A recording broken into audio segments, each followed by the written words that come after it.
Dans la ville vibrante de Lalala, nichée au cœur du Gabon, où les rivières scintillaient sous le soleil tropical et où les forêts denses murmuraient des secrets anciens, une tension invisible pesait sur les habitants. Lalala était un lieu de contraste, les marchés débordaient de couleurs et d'odeurs d'épices, les tambours des cérémonies traditionnelles résonnaient lors des fêtes, et les rires des enfants emplissaient les ruelles. Mais sous cette façade de prospérité, une peur sourde grandissait, alimentée par les ambitions sombres de Samba, le chef charismatique mais impitoyable de la ville. Samba, avec ses sourires charmeurs et ses discours envoûtants, cachait une soif de pouvoir si dévorante qu'elle le poussa à s'aventurer dans des territoires interdits, là où les vivants n'avaient pas leur place. Par une nuit sans lune, où le ciel était étouffé par des nuages noirs et où un vent glacial hurlait comme une bête enragée, Samba s'enfonça dans la forêt interdite qui bordait Lalala. Les anciens du village avaient toujours averti les habitants, cette forêt était un lieu maudit, hanté par des esprits vengeurs et des forces que nul mortel ne pouvait comprendre. Les arbres semblaient vivants, leurs branches s'agitant comme des doigts squelettiques cherchant à agripper Samba. Des murmures indistincts s'élevaient du sol, et des ombres dansaient à la périphérie de sa vision, disparaissant dès qu'il tournait la tête. Chaque pas semblait résonner comme un défi aux esprits, mais Samba, consumé par son ambition, ignora les frissons qui parcouraient son dos. Il cherchait Kofi, un sorcier légendaire dont le nom était prononcé à voix basse, comme une malédiction dans les ruelles de Lalala. Après des heures à trébucher dans l'obscurité, évitant des racines qui semblaient s'animer pour le faire tomber, Samba atteignit une clairière sinistre, où l'air était lourd et oppressant. Une hutte délabrée se dressait au centre, éclairée par un feu aux flammes bleues, qui crépitait sans produire de chaleur. Kofi l'attendait, son visage ridé à peine visible sous un capuchon noir, ses yeux brillants comme des charbons ardents. Sur une table en bois brut, un masque reposait, sculpté dans un bois noir comme l'ébène, orné de motifs en spirale et de griffes acérées. Le masque semblait pulser, comme s'il respirait, et son regard vide fixait Samba avec une intensité qui le fit frémir. « Tu veux le pouvoir absolu, Samba ?» demanda Kofi, sa voix rauque résonnant comme un écho dans la clairière, comme si la forêt elle-même parlait à travers lui. Ce masque contient l'esprit de Mbala, un guerrier légendaire de Lalala, trahi et assassiné il y a 100 ans lors d'une bataille sanglante. Il est prisonnier, mais il peut obéir, si tu es assez fort pour le dompter. Samba, hypnotisé par le masque, sentit son cœur s'accélérer. Une chaleur étrange envahit son corps, mêlée d'une peur qu'il refusait d'admettre. Que dois-je faire pour le posséder ? Kofi tendit un couteau rituel, sa lame tachée de marques anciennes, comme si elle avait bu le sang de nombreux sacrifices. Verse ton sang sur le masque, et il t'appartiendra. Mais écoute-moi bien, Samba, Mbala est un esprit de guerre, forgé dans la trahison et la douleur. Il ne pardonne pas. Si tu le trahis, il te détruira. Samba, aveuglé par l'ambition, ignora l'avertissement. Il se coupa la paume, laissant des gouttes de sang tomber sur le masque.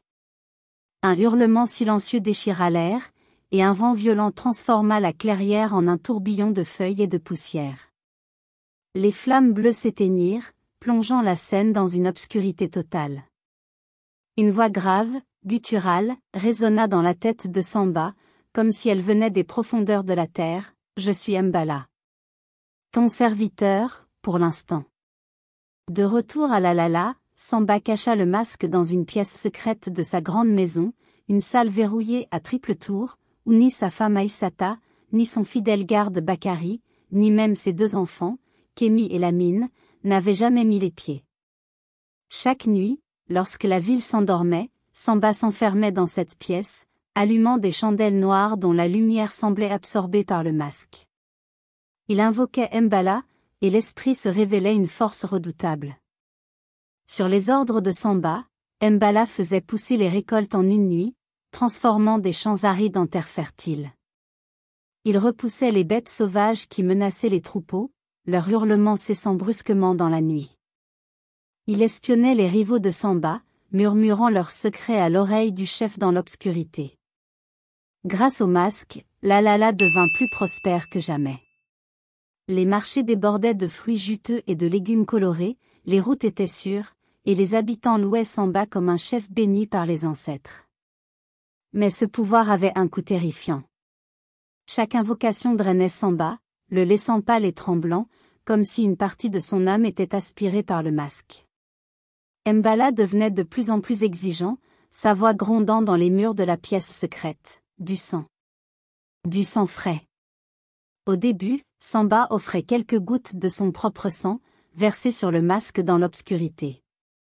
Les spirales du masque semblaient s'animer, buvant le sang comme une créature vivante. Mais Mbala n'était jamais satisfait. Du sang vivant, murmurait-il, ses mots s'enroulant autour de l'esprit de Samba comme une chaîne glacée. Une vie. Samba, terrifié à l'idée de perdre son pouvoir, céda à l'horreur. Il sacrifia d'abord des poulets, leurs cris stridents résonnant dans la pièce secrète alors qu'il les égorgeait, leur sang éclaboussant le masque. Puis il passa aux chèvres, leur corps s'effondrant lourdement sur le sol, leurs yeux fixes reflétant les flammes vacillantes. Mais Mbala n'était toujours pas apaisé. « Je veux une vie humaine », grondait-il, sa voix faisant trembler les murs et éteindre les chandelles. Désespéré, Samba commit l'impensable. Il choisit un vieil homme du village, Moussa, un ermite solitaire qui vivait à la lisière de Lalala et que personne ne regretterait. Une nuit, sous prétexte d'une mission urgente, Samba attira Moussa dans la forêt interdite. Là, dans une clairière baignée par une lumière pâle, il l'offrit en sacrifice à Mbala. Le masque absorba le sang, et un silence oppressant s'installa, brisé seulement par le craquement des branches sous le vent. Pendant des semaines, Mbala se tut, et Samba crut avoir trouvé la solution pour apaiser l'esprit. Mais les murmures reprirent, plus insistants, plus menaçants. Encore, disait la voix. Plus de sang. À Lalala, un jeune homme nommé Damba émergeait comme une menace pour Samba. Damba, orphelin élevé par sa grand-mère Fatou, une femme sage versée dans les secrets des ancêtres, était différent. Courageux, honnête, et animé par un sens profond de la justice, il remarquait les fissures dans la façade de prospérité de Lalala. Des habitants disparaissaient sans explication, Moussa n'était que le premier. Des bruits étranges résonnaient la nuit, des pas lourds dans les ruelles désertes, des murmures qui semblaient venir de sous la terre. Une peur diffuse s'installait, et les habitants chuchotaient que des ombres rôdaient dans l'obscurité, leurs yeux brillants comme des braises dans la nuit. Damba posait des questions gênantes. Pourquoi les routes menant à la forêt interdite étaient-elles surveillées par les hommes de main de Samba, des brutes armées qui repoussaient quiconque s'approchait? Pourquoi les anciens semblaient-ils craindre leur propre chef, évitant son regard lors des conseils du village? Pourquoi les nuits à Lalala étaient-elles devenues si oppressantes, comme si un poids invisible écrasait la ville? Les habitants, impressionnés par le courage de Damba, commencèrent à se tourner vers lui, murmurant qu'il pourrait être un meilleur leader. Samba, rongé par la jalousie et la peur, voyait en Damba une menace directe à son pouvoir. Il décida d'utiliser le masque pour l'éliminer, une fois pour toutes. Une nuit, une tempête monstrueuse s'abattit sur Lalala, comme si les cieux eux-mêmes condamnaient les actions de Samba. La pluie tombait en torrent, transformant les rues en rivières de boue. Le tonnerre grondait comme un avertissement des ancêtres, et des éclairs déchiraient le ciel, révélant des silhouettes dansantes dans l'obscurité. Dans sa pièce secrète, Samba invoqua Mbala, son visage tordu par la colère et la peur. Les chandelles vacillaient, projetant des ombres mouvantes sur les murs. « Va chez Damba », ordonna-t-il, sa voix tremblante mais autoritaire. « Effraie-le. Brise son esprit. Tue-le s'il le faut. » Le masque trembla violemment, et la voix de Mbala éclata, froide comme la mort et tranchante comme une lame. « Je ne veux pas. Il pleut. Et j'ai faim. » Samba, fou de rage, frappa la table, faisant tomber les chandelles. Une flamme toucha le sol, et un feu naissant lécha les murs, ajoutant à la tension.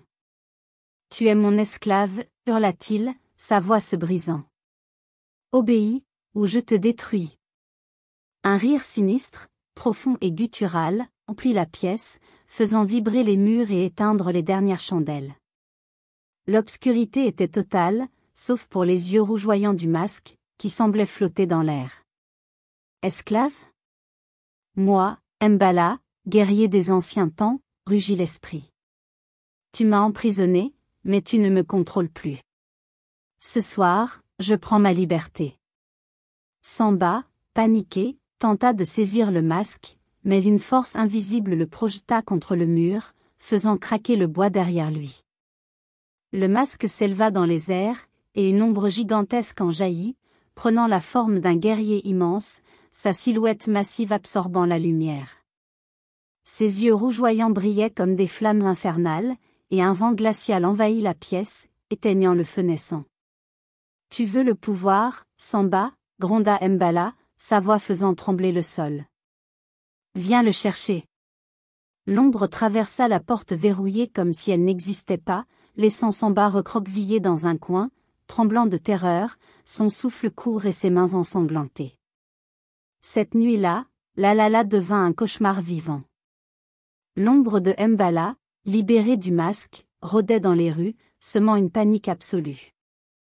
Les chiens hurlaient jusqu'à s'étrangler, leurs aboiements se transformant en gémissements de terreur. Les toits s'effondraient sous la tempête, les tuiles s'écrasant dans les ruelles. Des cris déchiraient l'air, mêlés au rugissement du vent. L'esprit, assoiffé de vengeance, ciblait ceux qui avaient soutenu Samba, mais sa rage semblait s'étendre à toute la ville. Il s'infiltra d'abord dans la maison d'Aïssata, la femme de Samba. Elle se réveilla en sursaut, sentant une présence oppressante. L'ombre se dressait au pied de son lit, ses yeux rougeoyants illuminant la pièce. « Pourquoi moi ?» cria-t-elle, saisissant un couteau de cuisine qu'elle gardait sous son oreiller. Elle frappa, sa lame sifflant dans l'air, mais elle traversa l'ombre comme de la fumée. « Tu as profité de son pouvoir », gronda Mbala, sa voix résonnant comme un coup de tonnerre.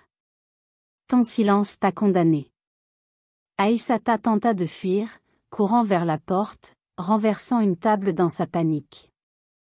Elle trébucha, et l'ombre l'enveloppa, ses griffes d'ombre s'enfonçant dans l'air. Un hurlement glaçant résonna, entendu à travers toute la ville, avant qu'elle ne s'effondre, son corps vidé de vie, ses yeux fixant le vide. Puis, Mbala se dirigea vers la maison de Bakari, le garde loyal de Samba. Bakari, alerté par les cris, barricada sa porte avec des meubles, saisissant une machette et un vieux fusil de chasse. « Montre-toi, démon !» hurla-t-il, son cœur battant à tout rompre. L'ombre fracassa la porte comme du verre, apparaissant dans un tourbillon de fumée noire.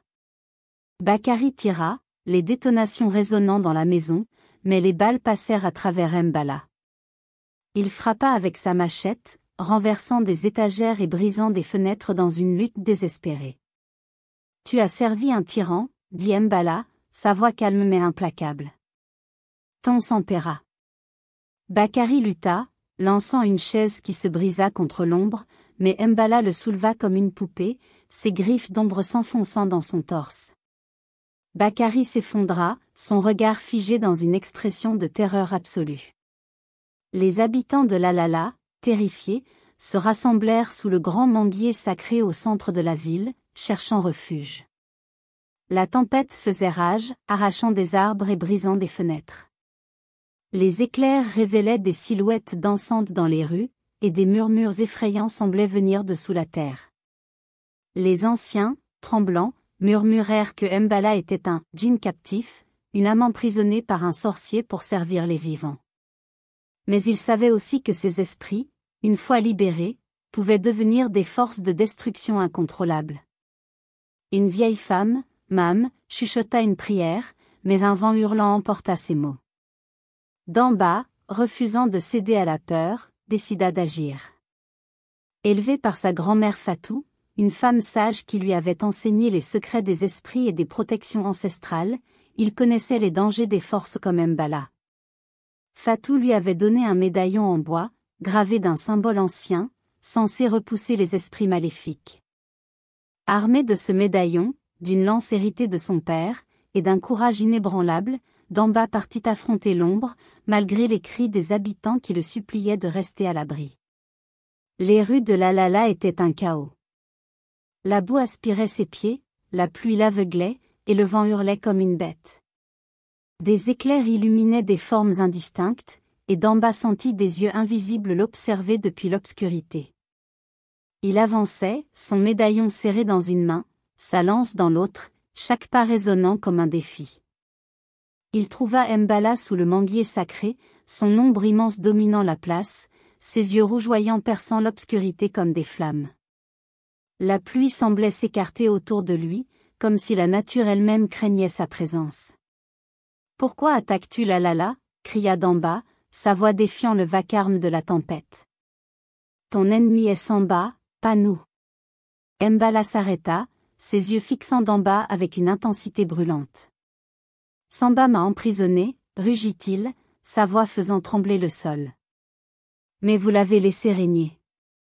Vous êtes tous coupables. » Damba, tenant sa lance fermement, secoua la tête.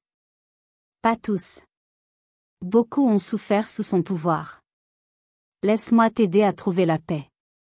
Dis-moi comment te libérer. » L'esprit, surpris par la bravoure de Damba, hésita, un éclat d'humanité traversant ses yeux rougeoyants. « Pour me libérer, Samba doit payer.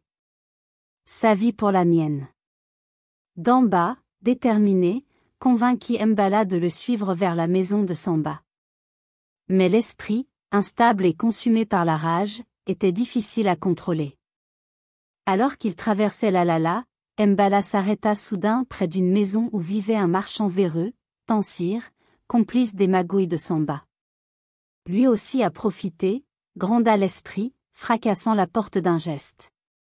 Tansir hurla, tentant de s'échapper par une fenêtre, renversant des caisses de marchandises dans sa panique. Mbala le rattrapa, ses griffes d'ombre s'enfonçant dans l'air. Damba plongea, brandissant son médaillon. Une lumière vive jaillit, repoussant Mbala comme une vague. « Pas lui !» cria Damba, sa voix résonnant dans la tempête. « Concentre-toi sur Samba. » Mbala, furieux, se tourna vers Damba, ses griffes prêtes à frapper. « Ne te mets pas en travers de ma vengeance, rugit-il. » Il lança un coup, et Damba esquiva de justesse, sa lance heurtant le sol avec un craquement. La foule, cachée dans l'ombre, cria de terreur, certains fuyant, d'autres priant. Damba, haletant, tint bon, son médaillon brillant comme un phare dans l'obscurité. « Suis-moi, Mbala. Finissons cela. » Ils atteignirent la maison de Samba, mais la porte était barricadée avec des planches et des meubles. Damba frappa, criant « Samba. Sors et affronte ton destin. » Un silence oppressant suivit, brisé par un craquement. Mbala traversa les murs comme s'ils étaient faits de papier, et des hurlements éclatèrent à l'intérieur. Damba força la porte, luttant contre les débris, son cœur battant à tout rompre. À l'intérieur, Samba était enfermé dans sa pièce secrète, serrant le masque contre lui, tremblant comme une feuille. Les chandelles étaient éteintes, et l'obscurité était totale, sauf pour les yeux rougeoyants de Mbala, qui se dressait devant lui, immense et terrifiant. Mbala, hurla Samba, sa voix brisée par la peur. « Je suis ton maître. Obéis. » L'ombre éclata d'un rire qui fit trembler les murs. « Tu n'es maître de rien, » rugit Mbala. « Ton pouvoir repose sur le sang et la trahison. Maintenant, tu vas payer. » Samba, désespéré, saisit un revolver caché dans un tiroir et tira, les détonations résonnant dans la pièce.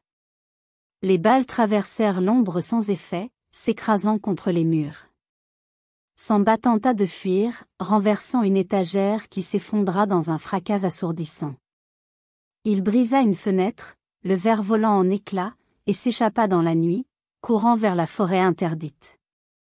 Mbala rugit et s'élança à sa poursuite, arrachant les murs comme du papier, la maison tremblant sous sa fureur. Damba suivit, luttant contre la tempête qui semblait s'intensifier, comme si la forêt elle-même conspirait pour protéger Mbala. Les arbres s'agitaient comme des géants furieux, leurs branches claquant dans l'air. Des éclairs illuminaient la scène, révélant des formes indistinctes dans l'obscurité. Samba trébucha sur une racine, tombant dans la boue, son revolver glissant hors de sa portée. Mbala se dressa au-dessus de lui, ses griffes d'ombre prêtes à frapper. « Tu m'as emprisonné, gronda-t-il. Tu m'as volé ma liberté. Maintenant, tu perds la tienne. » Damba surgit, plongeant entre Samba et Mbala, son médaillon brandi comme un bouclier. « Mbala, arrête !» cria-t-il, sa voix perçant le rugissement de la tempête. « Si tu le tues, tu deviendras comme lui, esclave de la vengeance. » Il y a une autre voie. Mbala se tourna vers Damba, ses yeux flamboyants. « Quelle voie ?» rugit-il, sa silhouette vacillant sous l'éclat du médaillon. Damba, haletant, expliqua, « Ce médaillon peut briser le sort qui te lie au masque. Mais tu dois renoncer à la colère. Peux-tu pardonner ?» Samba, voyant une opportunité, rampa dans la boue, saisissant une branche pour frapper Damba. Mais Mbala, dans un éclat de rage, le souleva, le projetant contre un arbre. Samba s'effondra, gémissant, du sang coulant de son front. Damba, déterminé, brandit le médaillon plus haut, sa lumière s'intensifiant. « Mbala, écoute-moi » cria-t-il. Il prononça une prière apprise de Fatou, invoquant les ancêtres pour libérer l'esprit. La forêt sembla retenir son souffle, et une lumière aveuglante jaillit du médaillon, enveloppant Mbala. Mbala hurla, sa forme vacillant comme une flamme dans le vent. Le masque, qui avait suivi l'esprit, tomba au sol et se brisa en 1000 morceaux, chaque fragment s'évaporant dans un éclat de lumière. Un soupir profond résonna dans la forêt, et l'ombre de Mbala s'éleva, prenant la forme d'un guerrier majestueux, son visage apaisé pour la première fois depuis un siècle. « Merci, Damba » murmura-t-il, sa voix douce comme une brise. « Tu m'as libéré. » Puis, il disparut dans un éclat de lumière, emporté vers les cieux. Samba, tremblant et couvert de boue, fut ramené à l'Alala par Damba. Les habitants, réunis sous le manguier sacré malgré la tempête, le jugèrent. Fatou, la grand-mère de Damba, prit la parole, sa voix ferme mais empreinte de compassion. « Samba, ton ambition a failli détruire l'Alala. Tu vivras en exil, loin d'ici, pour apprendre l'humilité. Que ton errance te rappelle le prix de la cupidité. » Damba fut nommé chef de l'Alala. Sous sa direction, la ville retrouva la paix. Les habitants travaillèrent ensemble, reconstruisant les maisons détruites par la tempête, replantant les champs, et honorant les traditions sans chercher à manipuler les esprits. Les anciens enseignèrent aux jeunes l'importance de l'unité et du respect, et les nuits à l'Alala redevinrent calmes, les murmures de la forêt apaisés. Des années plus tard, l'Alala devint un symbole d'espoir au Gabon. Les voyageurs qui passaient par la ville racontaient l'histoire de Damba, le jeune homme qui avait affronté un esprit vengeur avec un courage et une compassion inégalés. Les enfants grandissaient en apprenant que la véritable force ne vient pas de la domination, mais de la justice, de l'unité, et du respect pour les ancêtres. L'histoire de Mbala devint une légende, un avertissement contre la cupidité et un hommage au pouvoir de la rédemption. Par les nuits sans lune, lorsque le vent soufflait à travers les manguiers, les habitants de l'Alala juraient entendre la voix de Mbala, murmurant doucement, « Cherchez la liberté, pas le pouvoir. Vivez pour les autres, pas pour vous-même. »